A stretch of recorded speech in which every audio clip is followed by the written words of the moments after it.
Good morning, सुप्रभात। स्वागत है आप सभी का। आप देख रहे हैं समृद्धि न्यूज और मैं हूं आपके साथ पूजा तंवर। वक्त हो चला है दिन भर की बड़ी खबरों की ओर रुख करने का। शुरुआत करेंगे दिन की सुर्खियों के साथ। केंद्रीय गृह मंत्री अमित शाह 10 और 11 अप्रैल को अरुणाचल प्रदेश का दौरा करेंगे, जिस दौरान वो भारत चीन सीमा से लगे एक गाँव की बूथों में जीवंत गाँव कार्यक्रम की शुरुआत करेंगे। सीएम योगी आदित्यनाथ बोले कि यूपी में कानून का राज, अपराधियों की पैंट गीली होते देख रही है जनता। अरविंद केजरीवाल एक बार फिर प्रधानमंत्री मोदी की शिक्षा को लेकर उन पर हमला बोलते नजर आए। कहा, हम बच्चों को देंगे अच्छी शिक्षा, नहीं चाहते भविष्य में अनपढ़ व्यक्ति प्रधानमंत्री बने। अनुराग ठाकुर ने कहा कि राहुल गांधी न्यायालय के अयोग्य करार देने के फैसले को एकदम बाद भी अपील दायर कर सकते थे, लेकिन उन्होंने एक ढोंग रचा जिसका कांग्रेस को जवाब देना चाहिए। केंद्रीय मंत्री गिरिराज सिंह ने मुजफ्फरनगर का नाम बदलने की वकालत की, जिसके पीछे उनका तर्क है मुजफ्फरनगर का नाम गुलामी की निशानी है जो अब अच्छा नहीं लगता।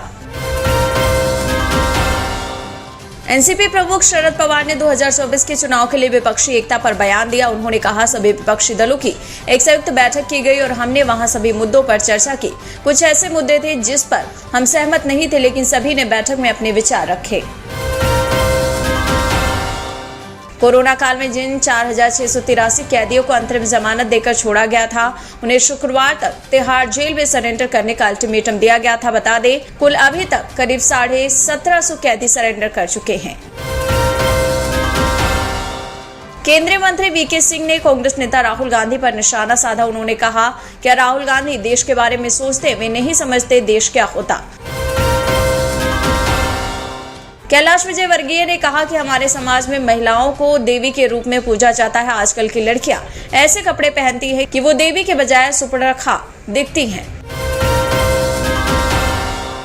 अब विजयवर्गीय की लड़कियों के पहनावे पर आए बयान के बाद मध्य प्रदेश की कैबिनेट मंत्री उषा ठाकुर ने उनका समर्थन किया। उषा ठाकुर ने कहा कि लड़कियों को पहनावे को लेकर मर्यादाओं का ध्यान रखना चाहिए। मोदी सरनेम मामले में राहुल गांधी के कोर्ट में माफी मांगने पर सिंधिया ने बिना नाम लिए कहा कि ये कांग्रेसी कब समझेंगे कि माफी मांगना दुनिया की सबसे बड़ी बात होती है। ये कांग्रेसी खुद को फलाना समझते हैं। दिल्ली बीजेपी ने केजरीवाल पर जल बोर्ड को 71,000 करोड़ के कर्ज में डुबोने और यमुना की सफाई में भ्रष्टाचार का आरोप लगाया। मुख्यमंत्री बनने के बाद पहली बार अयोध्या आने का जिक्र करते हुए शिंदे ने कहा, यहाँ का माहौल देखकर खुशी और संतोष हुआ। कांग्रेस ने बीएन चंद्रप्पा को तत्काल प्रभाव से कर्नाटक प्रदेश कांग्रेस कमेटी का कार्यकारी अध्यक्ष नियुक्त किया। कांग्रेस नेता राहुल गांधी की कर्नाटक में कोलार रैली 16 अप्रैल तक टल गई। वहीं शिव कुमार ने बेंगलुरु में कहा कि हमने राहुल गांधी से जनसभा को एक हफ्ते के लिए टालने का अनुरोध किया था, उन्होंने अपनी सहमति दे दी। महाराष्ट्र में सीएम शिंदे के अयोध्या जाने पर राज्यसभा सांसद और संजय राउत का बयान सामने आया। उन्होंने कहा, मैं भी कई बार अयोध्या जा चुका हूं, लेकिन बीजेपी हमारे साथ तो नहीं आई थी। जब बाबरी का मुद्दा हुआ था तब वे भाग गए थे और अब गद्दारों की उंगली पकड़कर जा रहे ऐसे लोगों को प्रभु श्री राम का आशीर्वाद नहीं मिलता। भाजपा में शामिल हुए अकाली दल के वरिष्ठ नेता चरणजीत सिंह अटवाल के बेटे इंदर इकबाल बीजेपी में शामिल हुए। मुख्यमंत्री योगी आदित्यनाथ ने कहा कि यूपी बदल चुका है। 6 साल पहले पूरे प्रदेश की पहचान दंगों और अराजकता से थी। प्रभु श्री राम की जन्मस्थली अयोध्या में 33 लाख लोग पहुंचे हैं और एक तिनका भी नहीं हिला। सचिन पायलट ने अशोक गहलोत सरकार से घोटालों की जांच की मांग की। पायलट ने ऐलान कर दिया कि इस मांग को लेकर वो 11 अप्रैल को एक दिन का अनशन भी करेंगे। कांग्रेस ने एक बार फिर गौतम अडानी पर निशाना साधा। इस बार एक वीडियो के माध्यम से उन पर हमला किया गया। कांग्रेस ने वीडियो के साथ लिखा, अडानी और चीन के संबंध बहुत गहरे हैं, क्रोनोलॉजी समझिए। पंजाब सरकार द्वारा नया फैसला लागू किया गया है, जिसमें पंजाब के सभी दफ्तर सुबह 7:30 बजे से 2 बजे तक ही खुलेंगे। ये नियम 2 मई से पूरे पंजाब में लागू होगा, 15 जुलाई तक लागू रहेगा। तपस्वी छावनी के परमहंस दास का एक और विवादास्पद बयान सामने आया। उन्होंने कहा, जो मुस्लिम लड़की हलाला स्वीकार न कर स्वेच्छा से हिंदू लड़कों से शादी करेगी, उन्हें वो खुद 21 लाख रुपए का इनाम देंगे। पीएम मोदी ने चंद्रशेखर राव पर निशाना साधा, कहा कि एक ही बात की बहुत पीड़ा है कि दर्द होता है, केंद्र के ज्यादातर प्रोजेक्ट में राज्य सरकार सहयोग नहीं कर रही, इससे देरी हो रही और तेलंगाना के लोगों को इससे नुकसान हो रहा। स्वामी प्रसाद मौर्य ने बीजेपी पर जमकर तीखा प्रहार किया, कहा कि सपा निकाय चुनाव मजबूती से लड़ेगी और इसके परिणाम पार्टी के पक्ष में आएंगे। स्वामी प्रसाद मौर्य ने बीजेपी के दलित सम्मेलन पर सवाल खड़े करते हुए कहा कि बीजेपी को दलित सम्मेलन से पहले ये जवाब देना होगा कि दलितों का क्या अपराध था कि उनका आरक्षण खत्म किया गया। पूर्व मुख्यमंत्री अखिलेश यादव ने पार्टी विधायक पल्लवी पटेल की नजरबंदी को बीजेपी की नकारात्मक राजनीति का बेहद संकीर्ण रूप करार दिया।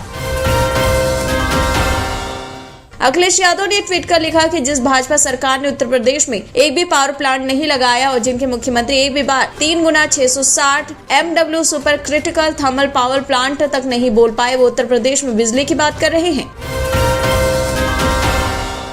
आम आदमी पार्टी उत्तर प्रदेश के नगर निकाय चुनाव में हाउस टैक्स हाफ और वाटर टैक्स माफ के नारे के साथ मैदान में उतरेगी। आम आदमी पार्टी यूपी के 17 नगर निगमों और 763 नगर निकायों में पूरी मजबूती के साथ चुनाव लड़ेगी।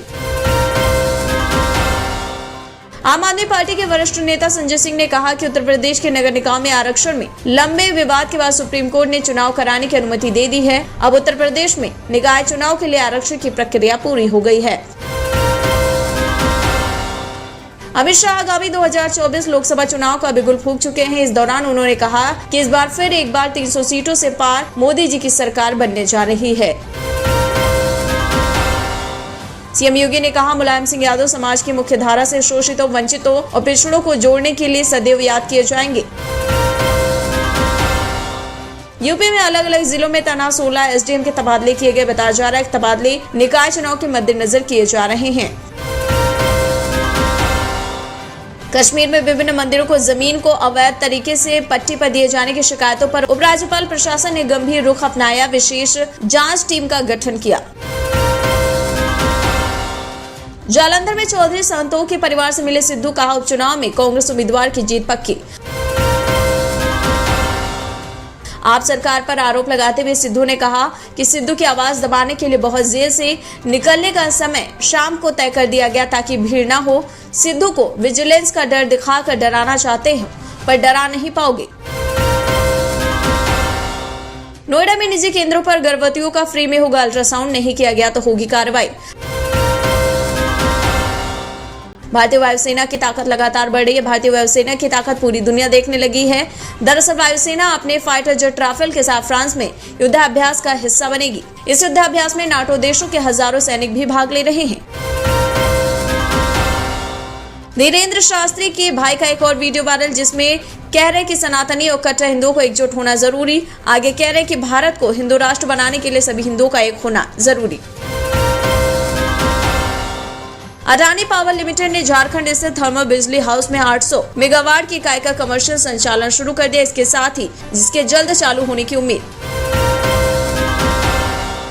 देश के राज्यों में जेल की स्थिति को लेकर रिपोर्ट में चौंकाने वाला खुलासा हुआ कि देश की जेलों में ठसाठस भरे हैं कैदी। यूपी उत्तराखंड की हालत सबसे ज्यादा खराब।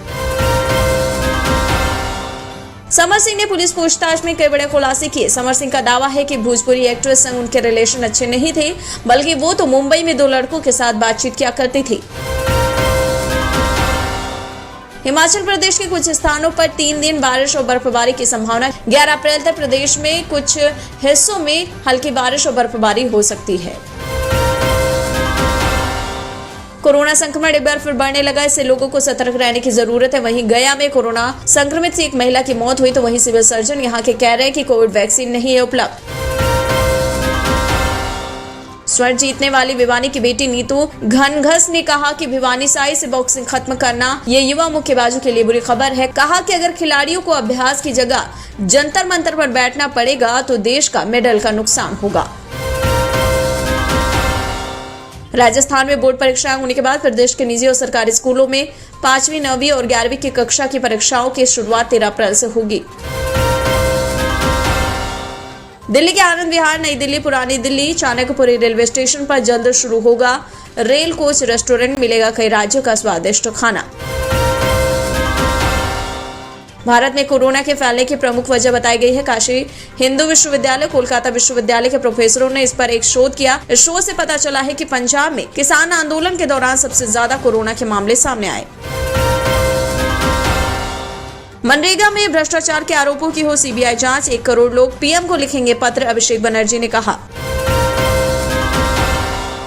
बिहार के राज्य भर के यूनिवर्सिटीज में अब रिटायरमेंट से 2 महीने पहले शिक्षकों और कर्मचारियों के पेंशन के कागजात तैयार किए जाएंगे, यानी अब रिटायरमेंट के बाद पेंशन और सेवांत लाभ के लिए चक्कर नहीं लगाने पड़ेंगे। दिल्ली के बाजारों में एनसीईआरटी बुक की किल्लत, पेरेंट्स परेशान, अगले हफ्ता तक एनसीईआरटी किताबें दिल्ली के बाजारों में उपलब्ध हो सकती हैं। तो आज की बात बस यहीं तक, कल फिर होगी मुलाकात। जय हिंद, जय भारत।